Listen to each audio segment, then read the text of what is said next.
Final hour overdrive continues. Brought to you by FanDuel, bringing you everything from the opening line to the final score. Now up on TSN 2. Rich Griffin later in the hour. Best bets brought to you by FanDuel later in the hour. Pick is in. Timo and Wilson taking the points. Falcons plus 5.5 in Philly tonight. Crazy pick. Kirk Cousins on a Monday night. It's just, to me, that's a crazy play. I couldn't personally commit to it. There's no way you would have made that pick. The thing is, Atlanta's desperate. They're 0-1. I think they're a decent team. It's tough to get a read on Philly coming back from Brazil, but Green Bay played really well and really composed yesterday. Yet Green Bay needed that win. Like, they were 0-1. They had to have that win. I like Kirk Cousins. You're a fan of Kirk Cousins, all because of the Netflix show. That's exactly. the only reason. That's the only reason why. But the Monday night thing might be a little bit of a... Well, I mean, that's a trend thing. I don't know what to make of it. You guys are all... But it is, trends. just like Josh Allen never loses on Thursday night. Kirk Cousins generally doesn't win on a Monday night. They're doing a hockey... It's tough to keep up with all the different documentaries. Well, Willie's in it, right? The hockey... Yeah, because it's like 25 players or something, isn't there this year? Well, when are they going to release it? It's about last year. No, it's this year, isn't it? Honestly, the hockey one. I don't know why I brought it up without knowing the information because I don't know. I'm almost positive they were following guys around last year. No, I think it was this year. I think they're doing it this year. Doogie, do you know anything about that or no? You have Doogie, no idea. He's got his laptop. No He's on it. He's Doogie on it. I think it's this year that they're following like Draisaitl, McDavid, Willie Nylander, like Quinn Kachuk's Hughes. in it. Yeah, Kachuk. Like I think it's this season. CJ will know. Chris Johnson's coming. Although Yeah. we'll probably jam him up and ask him, and he won't know. Yeah, we shouldn't have brought it up without knowing nothing the about point it. I was trying to make, and I guess I'm proving the point, is there's so many now, it's tough to keep up. It's quarterback, it's wide receiver, there's a hockey one, then there's going to be a basketball one, there's a golf thing. Like, there's just so many. You think it's watered down? Well, it's gotten to the point where Pay attention to it. It's cool, like the F1 stuff. Like, it's very well done. Yeah. It's incredibly well done, but there's so much of it that I guess it's impossible to keep up with all of it. I think the hockey one you're thinking of that's coming out right away is the Montreal Canadiens one. Well, that's a great days. example of like how crazy the world is, especially in a place like Montreal that has the highest of standards in the sport. 24 Cups. You talk to any Hab fan, they throw that in your face. Yeah. 24, 24, 24. They are trying to monetize a rebuild. Yeah. Like that, if you said that to someone in 1987 on St. Catherine Street, they'd smack you in the face and say, don't ever say that again. Ever. That's disgusting. How dare you say that? In Montreal, they're like, let's celebrate the rebuild. Let's monetize the rebuild. Come behind the scenes. Kent Hughes is going to welcome you in. Hey, there's Jeff Gordon. Yeah. Hey, there's Patrick Laine in his Crocs. He just came in. Make sure you get a shot of that. Like it's crazy. It's being released right now. I don't think Patrick Laine is Crocs. Maybe it's an updated version. His green Crocs and his cow pants. Welcome aboard. Welcome to the rebuild. Brought to you by Netflix and Bell and Prime who knows what else. It is the ultimate shining of a turd, man, where you can say, we're going to shine this big giant turd up and we're going to put it in a Netflix or whatever. You got to see it, man. You got to see it, the rebuild. Check this out. Behind the scenes, you'll see the coach yelling. Yeah. You'll see guys sweating. And it's like, what is that? I'm not going to bash it because it might be well done. I don't know. But it is, as far as a sports doc, it is the ultimate shining of a turd. Especially Montreal. That's where I emphasize. Now, at the same time, in order for it to work and pop, it has to be a big market and a big city, right? With all due respect to Carolina. Let's use Jersey, one of my favorite targets. Jersey, the rebuild, has 14 streams.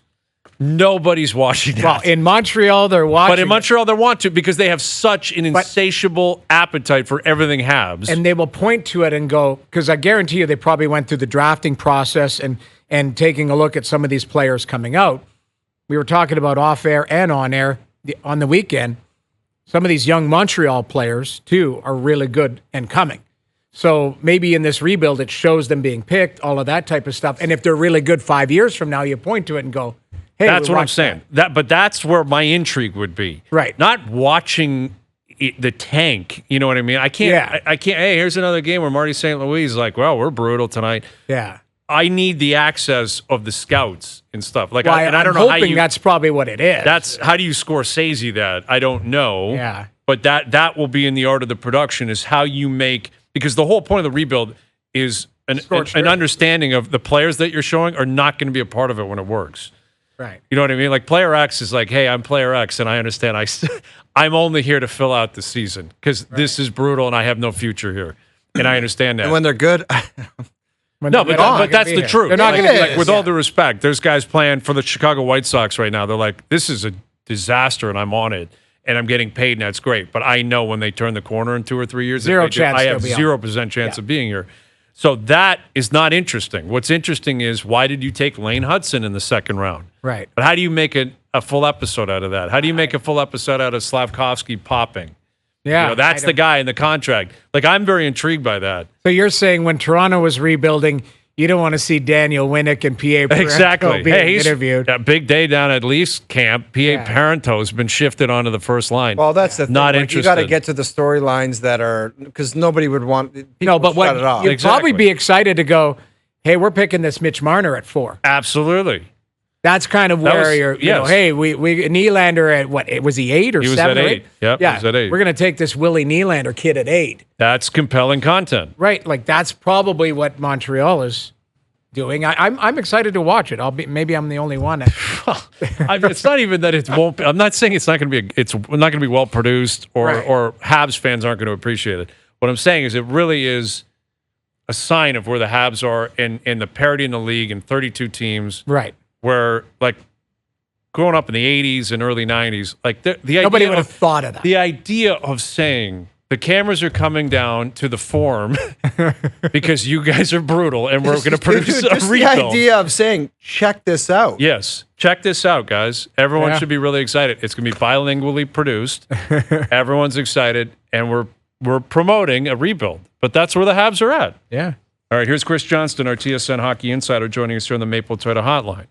What's your understanding of that? We're putting you on the spot here, CJ, but the Habs rebuild and the idea that this is going to be something that I guess a lot of people are really intrigued to see. Are you intrigued to see it, and are you at all surprised, considering the great history of the Montreal Canadiens, that they would be involved in something and basically try to monetize a blow-it-up, scorched earth rebuild? You know, I'm just confused why P.A. Parento is catching strays. Like right when I got he did catch a stray. That was unnecessary. Well, and he's a good guy too. Great guy. I was a day-to-day reporter in those days, and he was a good guy to deal with in some tough times. So I don't want that to go unaddressed. But I don't know why the Canadiens did it. Honestly, in my understanding, like there's two different things, right? I don't know if you're aware of the Prime series that's going to come out this fall. Which you know is a different level. It's more on the line of the full swing kind of documentary in golf, or the tennis one they did. The Canadiens one I think is a lower production one. I heard they were around the team only a select number of days last year, so it wasn't like a fully embedded type of situation. You know, I'm guessing the reason. Honestly, I don't know the answer, but I'm guessing there was some form of payment that made it worthwhile for the Canadiens. And obviously, look, they're a team in a tough spot. They finished 5th or 6th worst in the standings last year. You know, a proud hockey market. They're trying to get people excited about the product, right? And so, maybe this will do it. I can't say. I don't have any specific plans to watch it. I'm certainly looking forward to watching the Prime series, which I've heard a little bit about, like scuttlebutt behind the scenes. I think they got some really good content there. I know they were with William Nylander, for example, when he was injured during the first round, and watching playoff games, like not at the rink. And I think that it's going to offer a level behind the scenes, that you don't just get anywhere in hockey. And I think the quality of it will be really high. It's not to say the Canadiens won't. I don't know quite as much about it, and certainly doesn't have the league's push behind it. So, on one hand, you have the Canadiens making a decision. On the other, it's not to be confused if you're, just out there wondering what's going to come this fall. I know that Amazon series that was produced by Box to Box is going to come, and I think it's pretty interesting, compelling material they got. Just to confirm, CJ, you said the Amazon people were following players last season and will be released in the fall, correct? Yeah, exactly. Thank you. Okay. Actually, they have a release that's coming up in September, I think a week from today, maybe, an official launch event, and then I don't know the exact day that the average person at home can watch it, but it's going to be pretty soon. And basically, they started talking to players or filming some of the background scenes late last season. I think maybe even around the All-Star weekend. And then a lot of it is going to focus on the playoffs and things that played out there. So, I would zoom right fast forward to the finals if Kachuk's in it and Draisaitl and McDavid. I'd be like, that would fascinate me. Yeah, that's incredible content. If they talk about too, like Draisaitl, his rib injury, I think he got hurt against Vancouver and the hand, and same thing McDavid and Kachuk, like winning and all that. Like it's fascinating. I think I misspoke because I thought it was just starting this year. So, you were right. We'll give you a flyer on that. And I had a point. I was on the wrong. Great question. That deserves. No, it doesn't. That's an accurate statement. It's a completely different. You made an accurate completely statement. different story. I'll give you a point because it's never going to happen again. I'll give you a rare, accurate statement point. But I think both are like. I'm not saying that the Habs one. If I'm a Habs fan, I'm all in on that because I'm living with this. Yeah, like it's got to hit the rebuild, the behind the scenes. I'm not as interested in the day-to-day behavior of the team or the day-to-day news of the team. It's more about where's it going, how's this game plan going to launch. I think that has the ability to actually stick out and be very different than some of the other documentaries, so to speak, which are more about. Hey, the player's staying at his condo, or he likes to go to this cafe. Again, cool stuff behind the scenes. I like the idea of the Habs one and the rebuild is actually very unique to me. It says something about the Habs, CJ, I guess is the point I'm making, and how like that cup they won was 31 years ago, and the 24 cups were 31 plus years ago, and it's just a sign of the reality of the times that there is a documentary about the rebuild, and it's like years in the making. Because this is what Montreal's reality's been for a long time. Well, and unfortunately for them, they went on that sort of miracle, unlikely run to the Cup in the COVID days, right, against Tampa. I think most people have almost forgot about that. We're trying to wipe that memory from our memories. But, they didn't get the juice out of that a normal Cup run would get, for sure. I will say this. The one thing about all the behind-the-scenes shows is you wonder who has the ability to sort of scrub a certain scene, right? And I would say, generally speaking, when one team does one, more things are going to get taken out because there's sensitivity to this conversation or, this was caught on tape. Whereas, at least when a league is doing it, I don't think the teams have the same level of ability to remove aspects of the show. And so I think it's more likely to be interesting. We might get more, whatever it might be, whether it's animosity on the ice, whether it's discussions behind the scenes about do we address this player or not. I just think you're more likely to learn something. Whereas, even if you remember that Leafs, all or nothing series they did a couple of years back. I mean, I know a few people that were kind of involved with that. And from what I've heard, some of the footage that was left on the cutting room floor was outstanding, but we'll never see it because obviously the Leafs and the Players Association, everyone involved had a degree to come in and say, hey, that shouldn't belong there. So, I believe that the fan interest in these shows is to actually see more. But obviously, the teams and everyone involved wants to sanitize things a little bit more than maybe the public would want. CJ, what's your take on this Sid deal? Is this like locked up and a Penguin for life, or is there the opportunity for an out here if things are terrible? Or just what do you make of the whole deal in general? It was a little surprised. I can understand at the number it came in at. We know, obviously, everything in our life is subject to inflation except for Sidney Crosby's contract, where he's just paid $8.7 million for 19 years. So kudos for him. I mean, obviously that's a team-driven decision. I know he had people in his corner saying, hey, why don't you try 9.87 or 10.87 a year? I mean, there's ways to incorporate your number if you want to be superstitious about it, but make more money. But he pushed aside on that. My bigger takeaway, though, is that it doesn't tell us he's a Penguin for life. I mean, certainly the control is entirely in his corner. He has a no movement clause in that contract. Obviously, he's signed now and basically till his 40th birthday. If he wants to stay there, he's got that right. But without trying to put anyone to sleep and drive anyone who on their commute home off the highway here, the reason that there's some interesting decisions made in that contract. The fact that he has signing bonuses in both years of it, it basically means that by the start of, before he played the second season of the extension, he will have been played like 94% of the contract. And so and it's still a giant if, it's an unknowable sitting here 2 years away, but if, he at that time wants to entertain a change, I think the Penguins, could get a massive haul for him, assuming father time, and we hope it doesn't take him out at the knees in the next 2 years. But, he would only be owed $1 million in actual dollars in the last year of that contract. the Penguins could easily eat half at that point in time if they haven't got back to respectability. Because the one thing I heard today when he spoke in Pittsburgh to the reporters there, all he said about his contract is he wants to win. And I think all of us on the outside are looking at it and just wondering, can they win in the short term? Can they win while he still has, some good years in those legs and those hands? I can answer that for you, Chris. The answer is no. They're just not winning. Right. So then the second question, if you believe that, is, will Sidney Crosby ever get to a place where he thinks he has to go somewhere else to win, or is he just going to be fine with that? And I don't know where he's going to land on that. Obviously, that's a decision that's not coming now. But in the next 1 or 2 summers, he's going to have to ask himself that question. If they do miss the playoffs again, if it's 3 years in a row without the playoffs this year, if it becomes 4 years in a row, does he want to move somewhere else knowing he's someone who values loyalty, that doesn't want to change? Or does he just sort of ride into the sunset? And I don't have that answer sitting here now. With Chris Johnston, our TSN Hockey Insider. So between now and next Monday when we speak with you, the Leafs camp will open. They'll have hit the ice. They'll have played games. Putting, the first day commentary aside, including Marner, in terms of player personnel and the possible battles, decisions, conversations that will revolve around, the players themselves throughout camp. What do you think is at the top of your list, or what is at the top of your list that you'll be tracking and likely reporting on?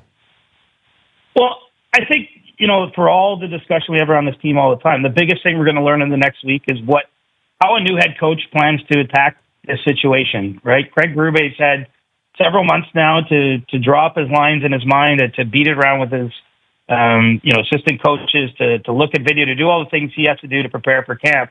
But, once we get to Thursday and they get on the ice and they get into those exhibition games you're talking about, we're going to see how he sees the lines. And I know there's been talk, is Nylander going to be a center in this formation? Does he want to play Matthews and Marner together? Ultimately, when we talk about if the Leafs can have more success this season, if they can maybe unlock something, those are some of the decisions that will help determine how it's done. And Sheldon Keefe had a pretty long run here in Toronto and did things his way. And, I'm certainly not blaming it on coaching, but you get to a point now you've brought in a new voice to the organization and you're hoping that coach can draw something out. And so I think for me, when we're talking again, if it's next Monday or Tuesday, whatever it will be, we'll probably be breaking down what we're learning from Berube and how he's using the players. Beyond that, there's not a lot to learn. You're just hoping as a team that has playoff aspirations like the Leafs that you get through training camp and preseason without significant injuries to players, which unfortunately is just part of the deal, and that you can get up and running in the season. But it's all going to happen quickly now, and I'll be fascinated to see how he deploys and uses those top players, how he talks about them in the media, how, what the environment is, because, it can be a big change when you have a new coach, and we've had a long time to know what was happening, but now he actually really gets to put a stamp on things, that being Craig Berube. Yeah. Well, and Tavares shows up on Wednesday, not the captain for the first time in 5 years, which I think it'll be more about Austin having it, but still, in order for him to have it, someone's got to be giving it up, and he's still a part of the team. Yeah. Well, and he might be on the third line, right? And he might be asked about that. How do you feel, maybe he's not playing top power play minutes. I don't know these things, but I think that's some of the stuff that we're starting to dig into pretty quickly here. Whew, man, if he starts on the third line in PP2. But that's the evolution of a guy. He's not 28. Maybe he should be there. But then if he's on the third line, who's on the second line? If it's maybe it's Max Domi. Who knows? There's lots of questions still to be answered here in this preseason. You're going to give young guys a look, but you also have to. Craig Berube he knows these guys from the outside. He doesn't know them from the inside. So he's got to develop trust and in a hurry, kind of. You've got 2 weeks before you're dropping the puck here. So I would argue a lot of stuff might be laid out for him and say, well, you might want to try that there, might want to try that there. But in his mind, John Tavares might end up third line center, and just because that's where he is in his career. Nothing wrong with that. It's crazy to say, but there's going to be a wait and see type approach with that guy. What is he going to bring to the table? What does he look like out there? Yeah. Does he look too good where you can't hold him off the second line? Maybe he does. Right. Maybe he doesn't. Yeah, I hear you. You also don't change a coach to do the same thing the last guy was doing, right? I think almost by design, I just expect to see some changes to start camp because that's kind of the deal.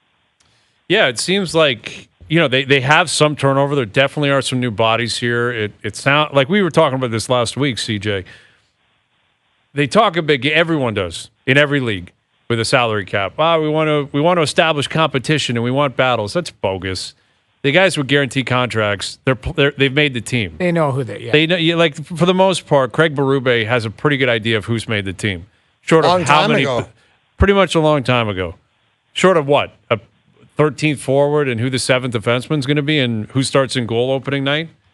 Like, what else is there to... Like, yes, you can move pieces around, different special teams units, different combinations of lines, but I can't... I'm not bracing for anything shocking come opening night in terms of what I think we could mock the lineup to be basically right now, short of maybe Easton Cowan. Like, that's maybe the only wild card. That's fair. It's probably one or two players. I mean, when camp started last year, Fraser Minton making the Leafs, even as brief as it was not on my radar. But that developed over those couple weeks. They traded Sam Lafferty away to make it work roster-wise. I mean, you get the odd small surprise, but I'm with you. It's not like there's not 10 jobs up for grabs unless something bad happens and they have a lot of injuries and you're going to sort of a plan you never planned. But, probably where Nick Robertson slots in the lineup is in question. Max Pacioretty, same thing. Obviously they are kind of battling for some of the same minutes. You see where Cowan is at. I'm sure there'll be lots of debate, especially if he plays really well in the preseason. Internally, is it better even just to keep him around for a few weeks or a month if they can work it cap-wise to give him some NHL experience, knowing it's unlikely he's there all year? I mean, those are some of the things they have to work through, and I suppose at some point we'll probably get on to goaltending too and figure out how that's all going to shake down because, last we saw Joseph Woll was unable to play Game 7 because he was injured. Wouldn't that be a story? Matt Murray starting opening night. Just has an unreal camp. What is the... I'm getting chest stiffness. There will be a FanDuel Hearing odd. that? Yes. There will be a FanDuel odd. Matt Murray. Over under 4.5 starts for Matt Murray this year. I saw I think it was our buddy Carter Hutton said he's never seen, he said, Matt, I think it was just a tweet where it was Carter Hutton. Yeah, Carter's a great guy. Yeah, and he's like, Matt Murray's never looked better than he does right now. CJ, over under 4.5 starts for Matt Murray. I'm taking the over, man. Wow. What? Over the number. See, I think this Hildeby kid has a chance to get some games this year. Yeah? Apparently, he played very well on the weekend in Montreal. He's a monster of a goalie. 6'7". Doing this year. We are doing it. I guarantee you, TSN's first game of the year, Matt Murray comes bombing out, and he's starting. Lock it in, and you better be prepared to talk Whoever about is my camera person, lock it in on me because my face might just erupt. Yeah. All right.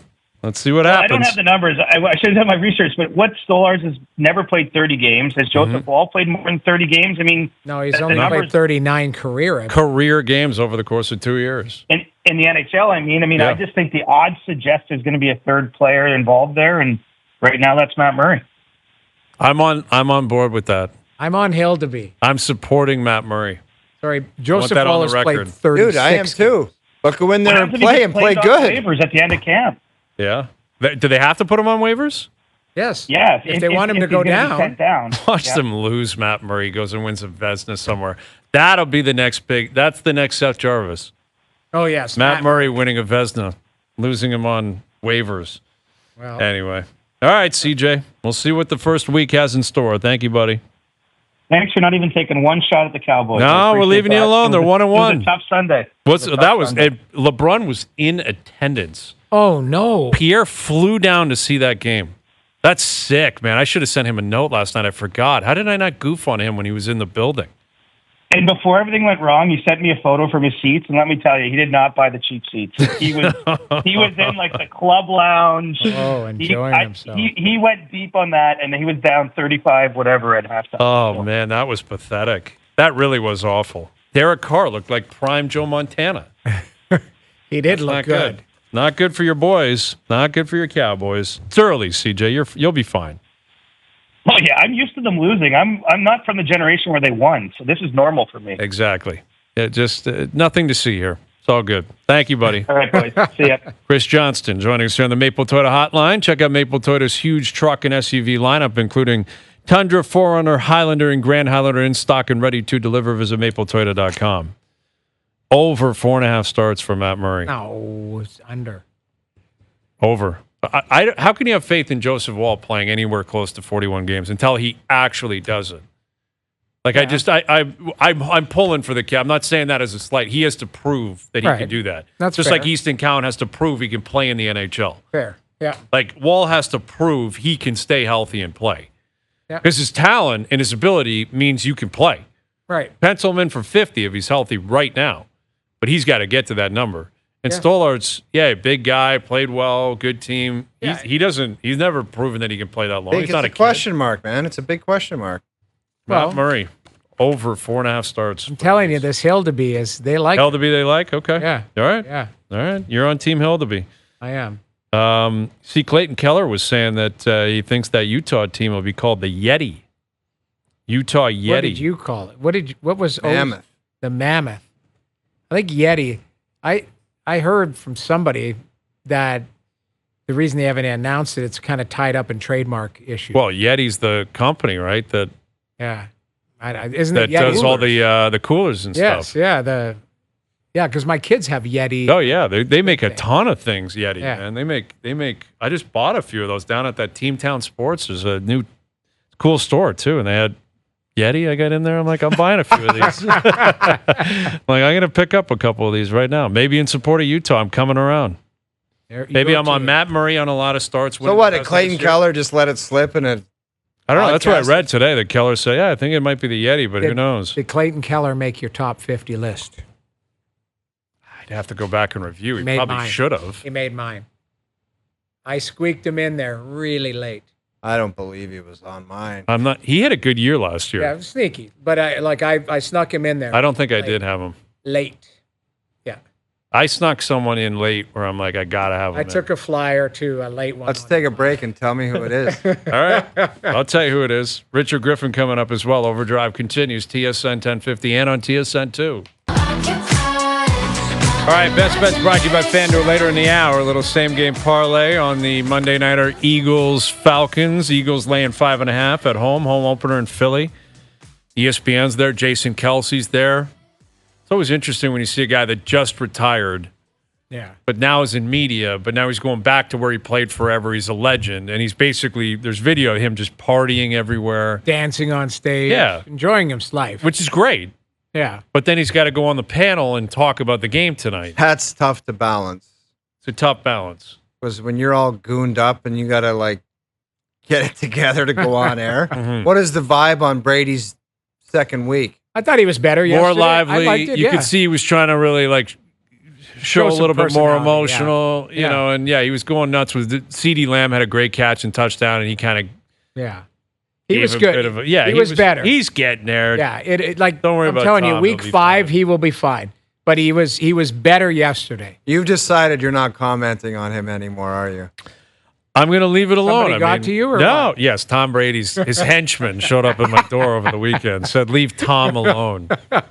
Listen, the jury's still out on Tom Brady as a media personality. You know, I was skeptical when he signed it. I told you guys were on with me. It was a year and a half ago. I'm like, I don't think of him as a media personality. I don't think of him as a guy that's overly interesting. I don't think he's doing this 10 years from now. No, I'm not sure he will be either.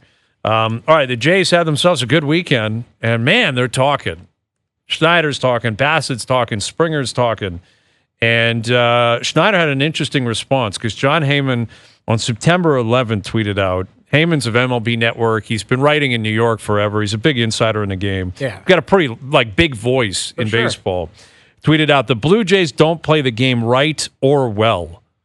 That's a pretty harsh criticism of a baseball team. I'm not going to lie. It sounds like an 8-drink tweet.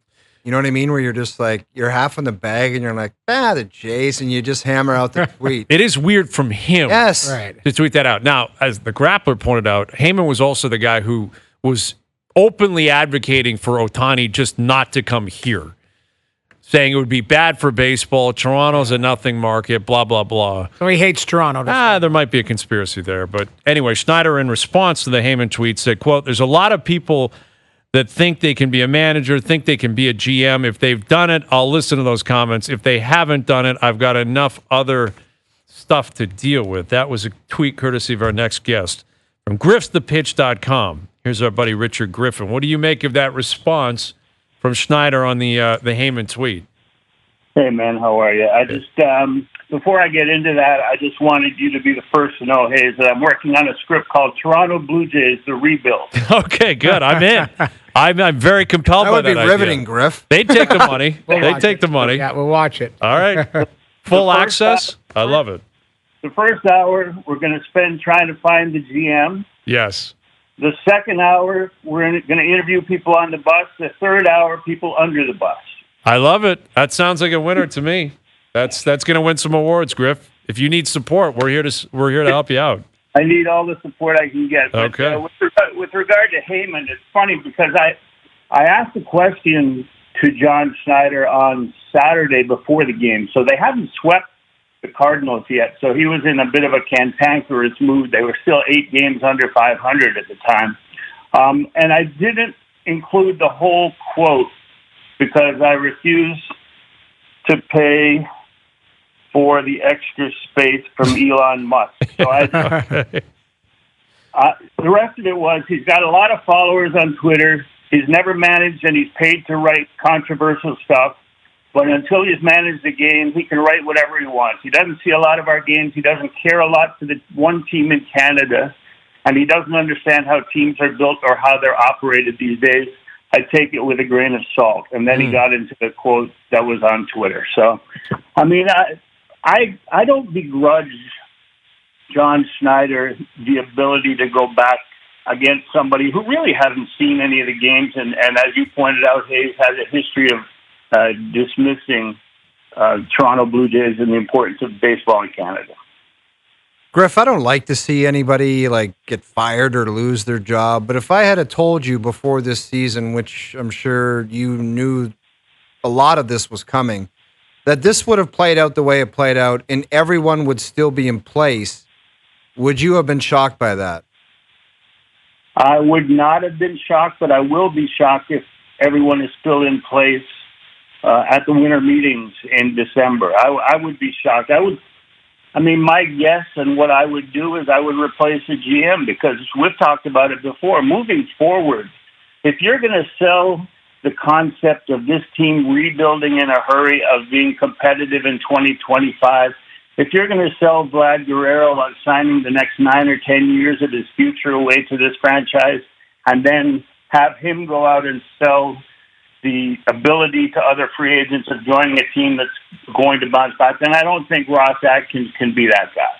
I don't think the current GM, after 9 years going into a 10th year without a postseason win, can be that guy if you're honestly trying to rebuild in that much of a hurry.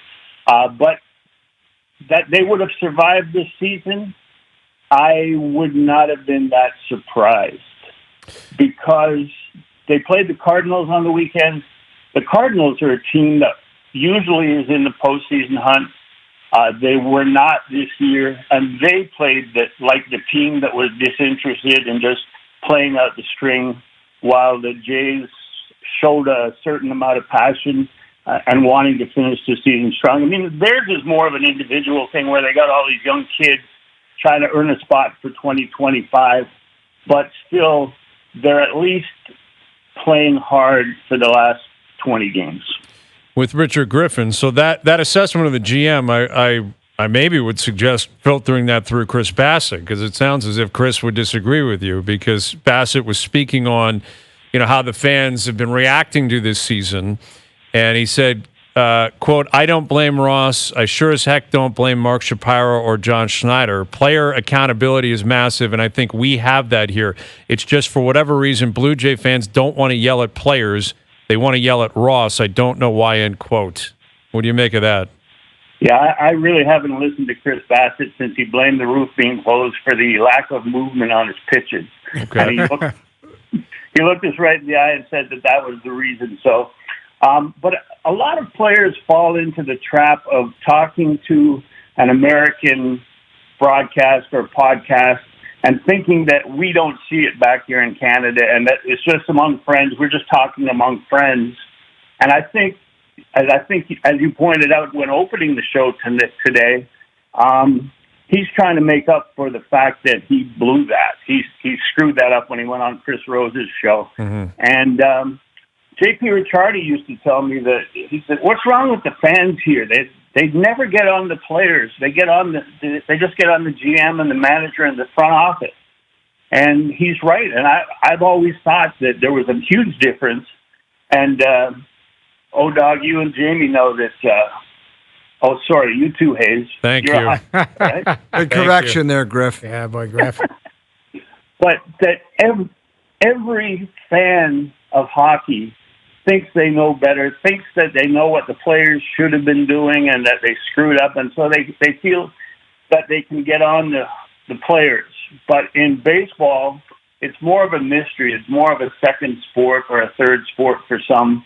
And so the obvious option is to just get on management, say you're not getting the right players here. And I found that as a manager of youth baseball, like 19 to 22, they thought I was a genius because I would win games with different strategies. And then I went to my son's game, rep hockey, and everybody was screaming because they all knew how much ice time guys were getting, who should have been getting more ice time. And so I think baseball is more of a mystery sport. So to explain to Chris Bassett, it's not the number one sport in the minds of most fans, sports fans in Toronto, so they get on the easy target, which is the GM. Yeah, I think there's a part of that. I think there's always been an obsession with the management and the building of a championship team here forever.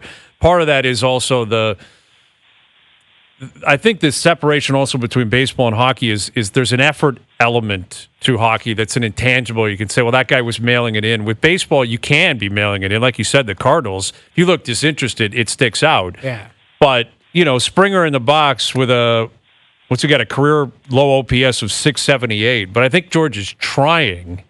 It's just not working. Like, it's a different evaluation. It's a different criticism. Dude, everyone's trying. Sure. But that's the whole point. That's what I'm saying. But in baseball, like, it really is.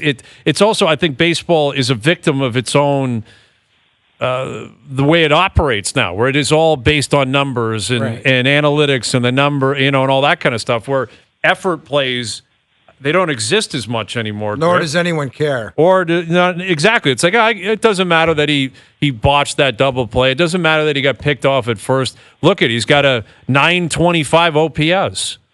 Like, okay. Yeah, I think a lot of the problem with baseball, and you mentioned it just a second ago, Hayes, is that there's too much access for cameras into the dugout. So the dugout is where the players are for 3 hours, and you see them smiling and laughing, and a fan might be at home angsting over the fact that they just blew a chance to score with the bases loaded and 1 out, and the players are smiling and laughing. They got the home run jacket. They seem to be having fun. In fact, they broke up that fun gang when they when they got rid of Teo and when they got rid of Lourdes Gurriel Jr. So I think that the access that fans have into the privacy of the dugout, and that might sound old school, but I really believe that fans believe that the players should care every waking moment as much as they do at home. Mm-hmm. Griff, you mentioned Vladdy and the Blue Jays possibly attempting or wanting to hitch their wagon to him for a long-term deal. Do you think that he is just a talented player, or is he a young player that's going to help take the organization where everyone else wants it to go? Because I look at the kid in Kansas City, Bobby Witt Jr., it's like the young stud, but there's also the intangibles that go with it where it's like that's the guy that you want to hitch everything to, and he's going to take you to the promised land. Do you see Vladdy in that light, or do you just see him as a talented player? No, I see him in that light if there's someone else with him. I mean, he's not your traditional leader, your gung-ho, grab somebody and shake them and say, hey, get with the program. What if that guy with him is Bo Bichette? Is that the right guy? It doesn't seem that way. I thought so. We argued on this show earlier in the season that they needed to sign both. But I think that they need to sign a second player. But I'm not so sure anymore that it's Bo. But I definitely feel that Vlad is. And if you're a top 10 payroll team in any sport, and the Jays are a top 10 payroll team in baseball. And why would you think that you shouldn't have a top 10 salaried player like Vlad? If he's paid $300 million, so be it. For 10 years. I think that I did a study. I'm going to do a column early this week about where he stands and comparisons with teams that build around a certain player. I think he's right in that group. He's right in the $300 million 10-year group, and I think that you can build around him as long as there's at least one other player to carry the offensive load. And for George Springer to say, well, if I had played better and if Bo had been healthy, imagine what his numbers would be and where we would be. I think that's a little bit of BS and rewriting of history because Bo was healthy. He wasn't playing well, and Vlad was having his worst months of the season. So, you can't go out and say that. You have to go out on the field and do something about it. And Springer seems to be on the downside, so he's not going to be that second guy that Vlad needs. They need to go outside the organization, sign somebody for 2025 if they, in fact, want to rebuild in that much of a hurry, which they do, and let her rip at spring training. Yeah, we'll see. A lot of time to figure that out. All right, Richard, we always appreciate you doing this for us. We'll do it again soon. All right, guys, anytime. Richard Griffin of griffsthepitch.com. He's the best. Right, Griff's been around. He's seen it all, man. He's seen it all. And, it's interesting, like, what they end up doing here. If they end up a huge offseason keeping everyone together. Is it not? It's massive, yeah. I mean, because this year, this has been a really painful season. Yes. Like, it's been a really difficult year. And it was pretty evident early that they just didn't have the makings of a competitive team, that it wasn't going to turn around. It never did. And they're going to be running on, we've made the playoffs and we were competitive. Right. But when you take the scope out, you look at it big picture, Shapiro and Atkins, they've been here a long time. Yeah. Never won a playoff game. Never won the division, never won a playoff game. I think that's why people are focused on them. Like, if I'm top of the mountain overseeing this, I think it's a great opportunity for a fresh look to come aboard and say there's some things that I like here that I can do differently and put a fresh spin on it for the fan base, for the whole building being new, everything, as opposed to just saying these guys that have been leading the charge here are going to continue to do so. Mm-hmm. And like I said, I like those guys. They come on our show. They're nice guys. Mm-hmm. I don't like seeing guys lose their job, but as far as like sports, I know how sports works. It would be a great opportunity for a different That's view. It. Exactly. If you take out the name and the people and you just say this is Team X and this is person Y, person Z, you look at it and say, that one's tough. Like, that's a tough one to survive. Again, top 10 payroll, bordering on bottom 10 team, bottom 10 farm system. It's tough to sell. You can't have all those things bottom. Like, and guys are getting old. Like George Springer, you're stuck with George, but it's going to get worse. Right. It's going to get worse for George Springer the next 2 years. Well, you're not. You've said this before with other teams. They're not one player away. Like they're they're a full bullpen away almost. Right, like their bullpen is such a disaster, and it has been all year. And again, you need superstars in pro sports. Okay, Vladdy, let's say he does the same thing next year. Awesome. Who's number 2? Like, that's what Griff's saying. You look at New York, it's Soto and Judge. LA, it's Ohtani, it's Betts, it's Freeman. Like every great team, elite team has like multiple guys who terrify you at the plate. Right. Jays don't have that. They have one guy. Remember when the Grappler said Nate Pearson was the next, what was it? Randy Johnson. Yeah. You might need him. Randy Johnson. A mulligan on that. Yeah, well, I think the jury's in on that take. It was a swing and a miss for the Grappler. Best Bets brought to you by FanDuel coming up. He was so bullish on it, too.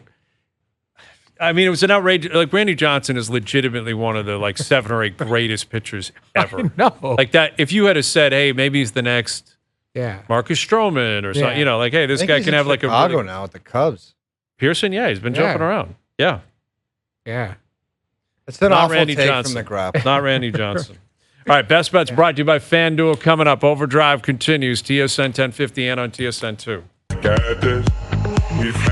All right, Overdrive is going to be broadcasting live from the President's Cup in Montreal next week, and we want you to be there too. If you heard the keyword announced today on First Up, call us right now, 416-870-1050. 416-870-1050. The first caller through with today's keyword qualifies to win the trip. Full details at tsn1050.ca.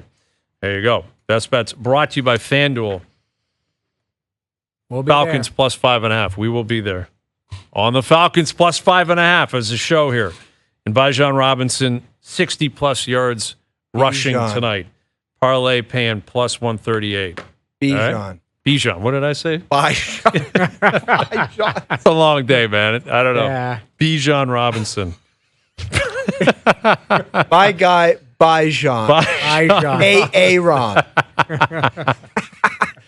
Today's best bets powered by FanDuel. FanDuel is the home for popular parlays this NFL season. Please play responsibly. 18 plus, physically located in Ontario. Kirk Cousins. Kirk Cousins under the lights. Everyone's on the Falcons plus 5.5 tonight. All right. Thanks to everyone behind the scenes for helping out. We appreciate it, as always. Everyone for tuning in today. TV, radio, podcast, web. We appreciate that. We're out of here. Enjoy your evenings. Enjoy the games tonight. We're back tomorrow at... Bijan, my guy. 4 p.m. We'll chat then.